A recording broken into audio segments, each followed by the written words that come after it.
This is the Mid-America PTTC podcast, where we believe prevention is better together, and together we are stronger. I'm your host, Steve Miller. This is episode 62, and in today's podcast, I have the pleasure of speaking with retired Lieutenant Eric Nation, who began his career in law enforcement and where he spent many years in the narcotics division. It was this exposure that eventually led him to recognize the impact that drugs and drug environments have on children, which ultimately led to him to start the Jasper County Drug Endangered Children Alliance. Upon retirement from formal law enforcement, Nation joined the National Alliance for Drug Endangered Children as Director of Training and Development. He has been involved in thousands of trainings of professionals across the United States since. Mr. Nation has been recognized locally and nationally for his efforts, and as we'll soon learn, his story is one of transformation from lack of awareness to leading advocate for children and families caught in the cycle of drug use. We've got a lot of ground to cover, so let's get started. Well, welcome to the podcast, Eric Nation. Glad to have you here. Excellent. Thank you so much for having me, Steve. It's great to be here. Well, the first thing that we always like to know is, what was your path into prevention? Because for my money, you've had a great experience on your way to the National Alliance for Drug Endangered Children. Well, it's actually it's pretty ironic, I think, in many ways, because when I first got involved and wanted to get involved in law enforcement, my desire to do that was around wanting to help people, right? Wanted to help people, wanted to be there to help them through tough times and things like that. And somewhere along the path of my law enforcement career, you kind of lose sight of that. And I became very much driven around like statistics, around the number of arrests, around the number of asset forfeitures, so money that we were bringing in, and really kind of fell off the path of helping people, if that makes any sense, especially in that narcotics division world. And then I had the opportunity, a friend of mine had asked that if I would go to a National DEC conference down in Kansas City, Missouri. And I actually went to that conference and had zero ambition, to be honest with you, to really learn at that event. Didn't understand what DEC even meant really at that time. Came to figure out it was children, drug endangered children, so children that were being affected by, drug use or drug misuse. And ran into a couple professionals that encouraged me to go watch a guy by the name of Nick Taylor. Nick Taylor was a therapist. And to be honest with you, as a law enforcement professional, but also a person, I really kind of avoided therapists. I always felt like they were judging me and trying to analyze me. You know what I mean? Uh-huh. So I reluctantly went to this session with Nick Taylor. And because I was a little reluctant to go, I happened to show up a little bit late, which if you've been to conferences, and I know you've been to many, Steve, the only seats left open are normally those front seats.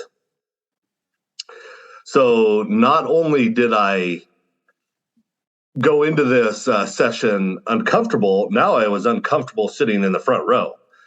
And so Nick Taylor went on with his session, and he was talking about how children are impacted by substance misuse and how everybody plays a role. And to be honest with you, I was on my phone and I was texting friends and was kind of taking pictures and just doing my thing, really disconnected from the conversation and the training. And Nick Taylor kind of paused in the middle of his session and looked right at me and pointed, and he said, "Sir, what is your name?" And I was like, "My name is Lieutenant Nation, sir." And he goes, "So, Lieutenant, I assume with that title that you're in law enforcement, is that correct?" And I'm like, "Yeah." And he's like, "Do you not think that you play a role in changing the trajectory of children's lives around substance misuse?" And I don't know if you've ever had one of those aha moments where it's kind of like, okay, you just hit me upside the head with a 2x4 and okay, I get it now. That was one of those moments for me. And to be honest with you, working undercover capacity and working in the narcotics field most of my career, I was a little bit shocked because Nick had me speechless. And I really didn't have a good answer for him. Like, I knew obviously there was probably a role we could play, but I didn't know what that role really could be. And I left there and I started attending more and more sessions at this national conference. And the more I learned, the more I understood maybe the role I could play as a law enforcement officer in preventing children from being a part of that multi-generational cycle of abuse and neglect and substance misuse. So I actually got really excited with that. And went back to my home county and became very interested in starting what they were calling this DEC Alliance. But I knew in order to start this DEC Alliance, because they talked about it throughout this training or this conference about how it had to be this multidisciplinary team organization or this alliance. And to be quite frank with you, I didn't have many other disciplines that probably enjoyed working with me. I did a lot of burning down fences rather than building fences.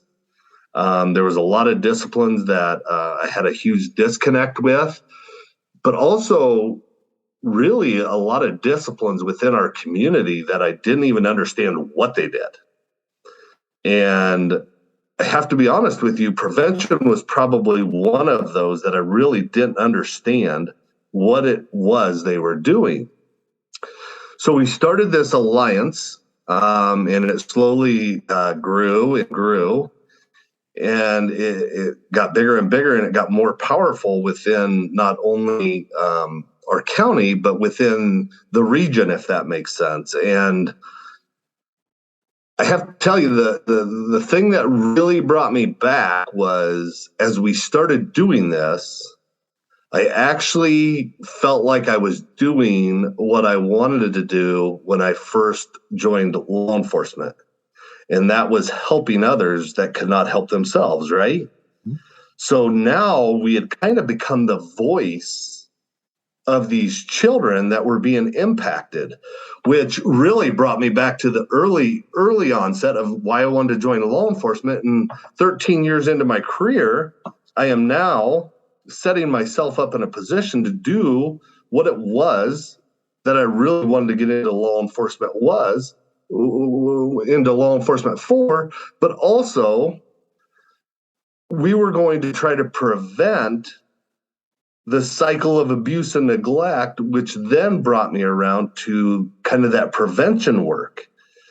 So really kind of understanding that the role that I had played personally and the narcotics unit and law enforcement in general had played prior to that, which was more around that enforcement, that punitive damage or that punitive penalties type stuff, became more into that preventative action. What can we do to early identify children? What can we do to get them services so they didn't become part of the juvenile justice systems?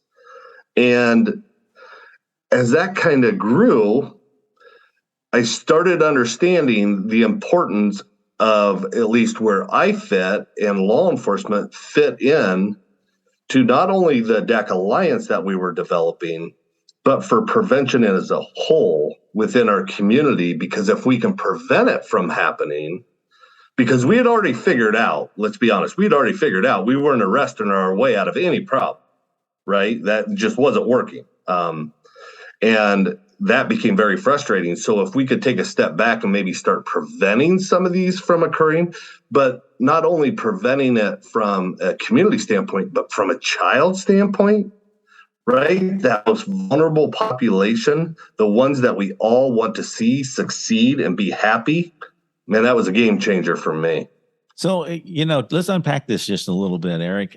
So through the work that you're doing with the National DEC, I think that it's important to illustrate that maybe as law enforcement, your job is to take down the bad guys, so to speak. So you're doing an intervention there with really no understanding of what to do after that. And really, if you unpack DEC, it's really about that point of crisis. But then what do you do to try to change the outcome? So there may be some time spent, so to speak, but what do you do for the kids? And then depending on where mom or dad go, what do you do for the family beyond that? Is that in a nutshell really what the Alliance is striving to do? Is a not just a family reunification, but really change the family? Well, Steve, I think that's actually the ultimate goal, is just changing that family dynamics. But I'll take it one step back. You brought up, arresting the bad guys. Not only would we go into these houses or have our interaction, and normally, we would interact with the adults.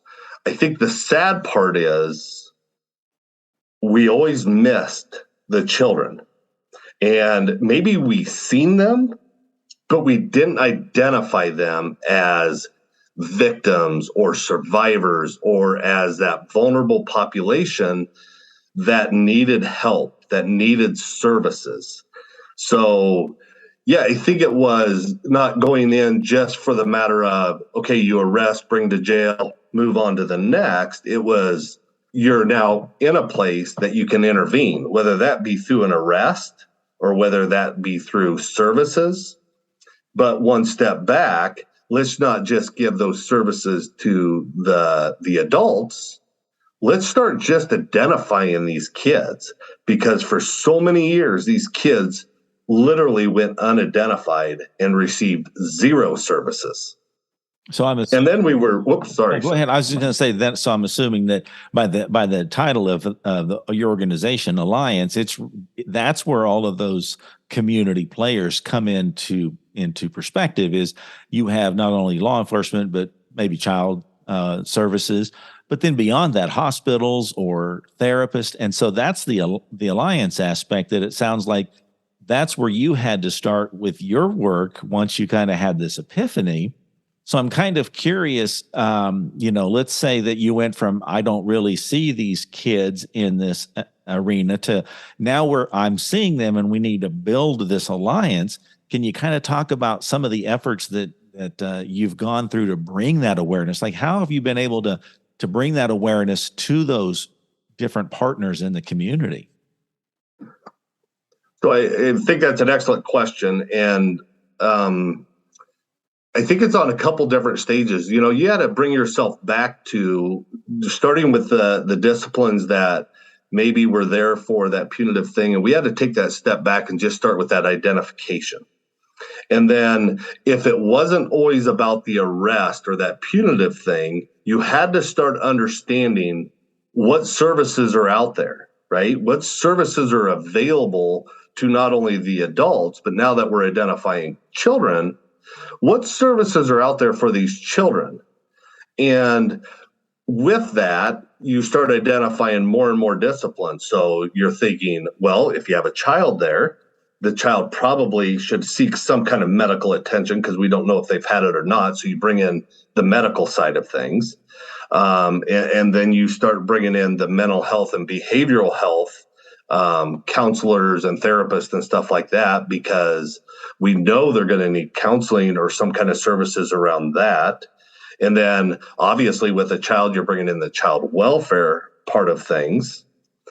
But as you do that, and you're going to make this handoff, when it came time to kids, you now have an investment. We all want to know that these kids are being taken care of, right? We can all walk down a street right now, and if we seen a kid getting ready to run across the street and there was a car coming, every one of us would do something to prevent this kid from doing it, right? We want kids safe, no matter who we are, no matter what we're doing, we want kids safe.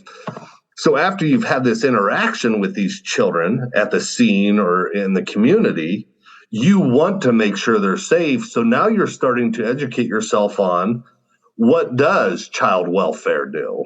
What does mental health, behavioral health do? What can they teach me to help these children at an earlier stage? And ultimately, I can go on to like probation, parole, and fire and EMS. And when you start talking about all this, it became very obvious we were all playing in that prevention role. Does that make sense? Trying to prevent the next tragedy. Yeah, makes perfect sense. So your title for National DEC is your Director of Training and Development. So you've talked to hundreds, if not thousands of people. I know that you've presented to people nationwide in communities and on tribal land as well. When you think across some of the efforts that you've done, is there some of those moments maybe in a community where you just really saw a transformation happen as a result of being able to bring the tools of the DEC Alliance to that community or that land? Absolutely. So one that pops up right away in my mind is we were in a smaller community in the state of Wyoming, and we had all kinds of disciplines sitting in there, and we were talking about DEC. We were doing the DEC awareness, just trying to get people to think outside the box about, in the work that you do, don't forget about the children, right? And if you're working with children, don't forget about the substance abuse or substance misuse and how it impacts the kids and the families. But we were sitting there and we were talking, and there was a chief of police in this audience, and there was also the director of child welfare in this audience.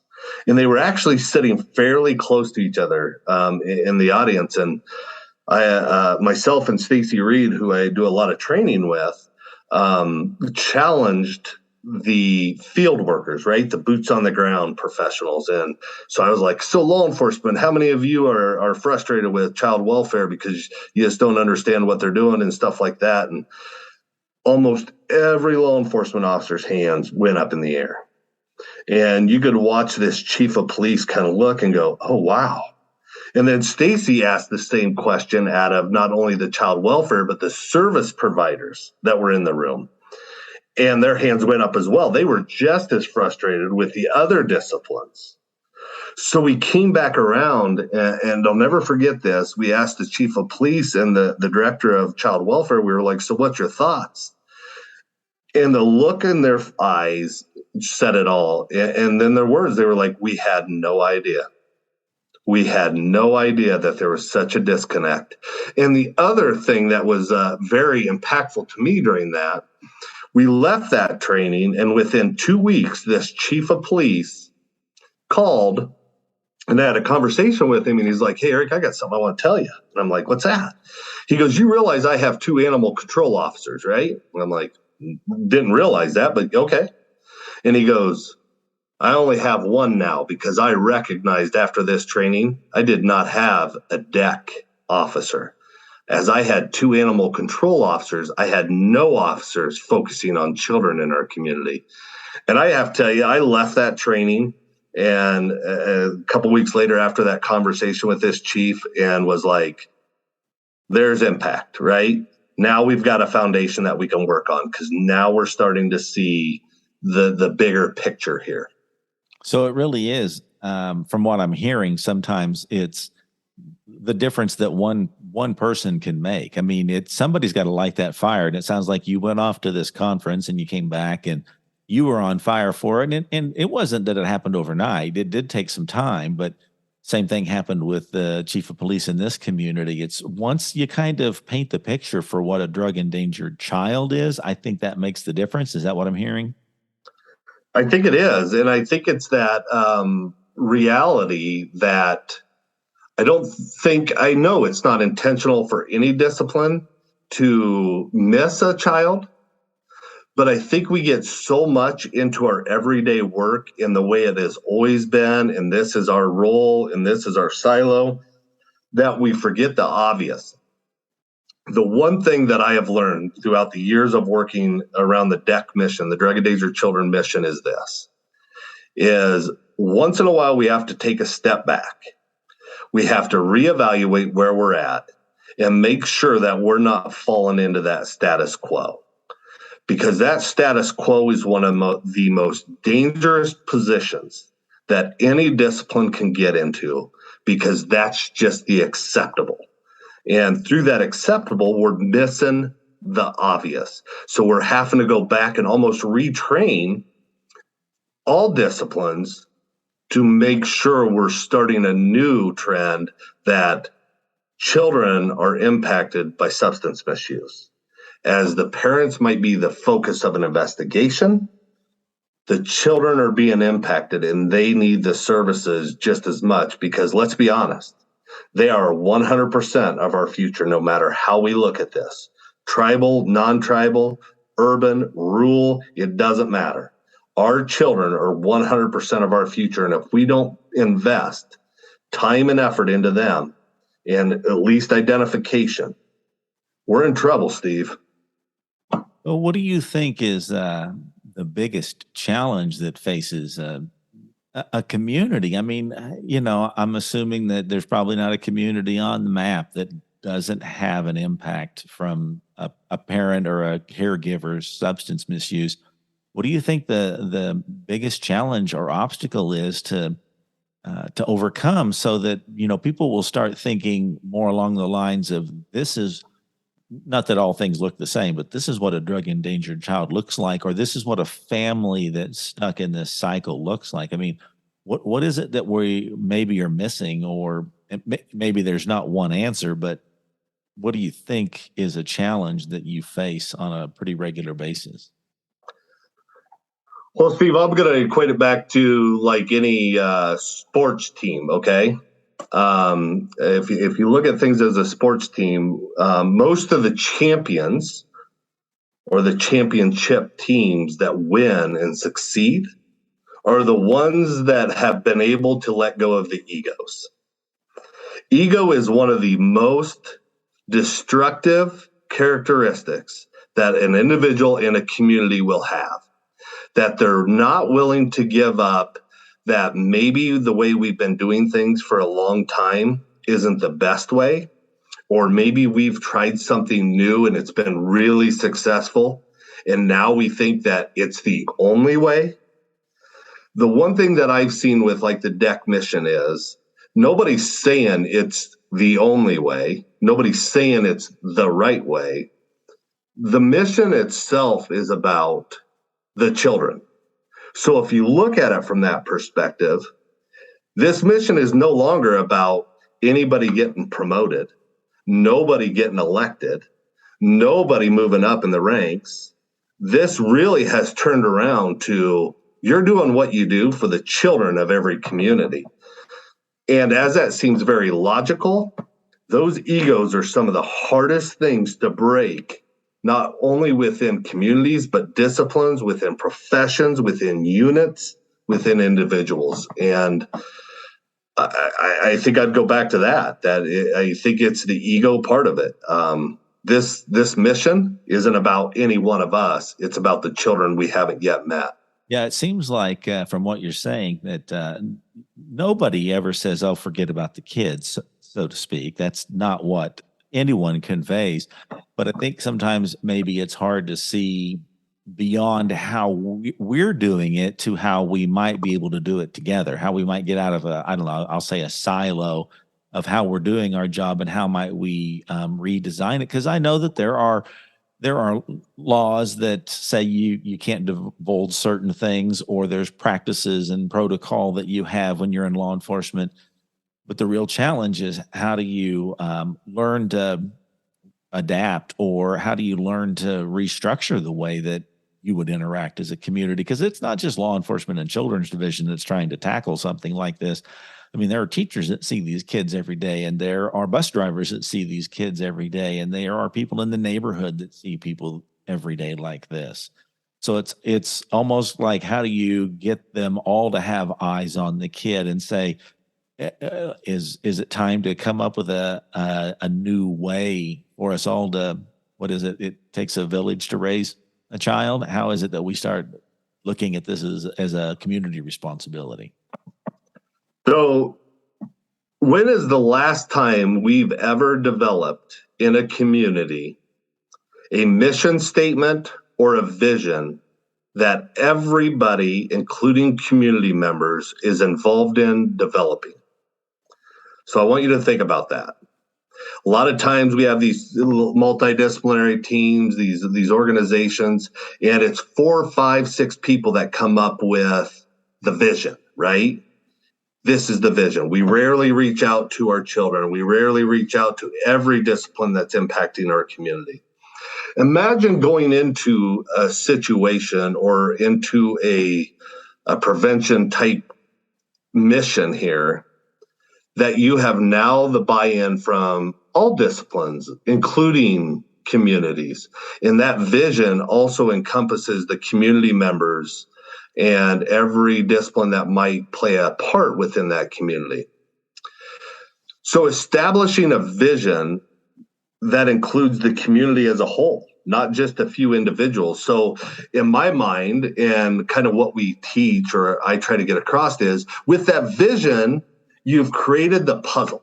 Okay, now you have the puzzle, right? You know, when you open the puzzle box, right on the top of the puzzle box is the picture. Mm-hmm. This is the beautiful thing we have. Inside of that box is every piece of that puzzle. And when you create that vision, that picture from a community standpoint, you have now included everybody into those puzzle pieces.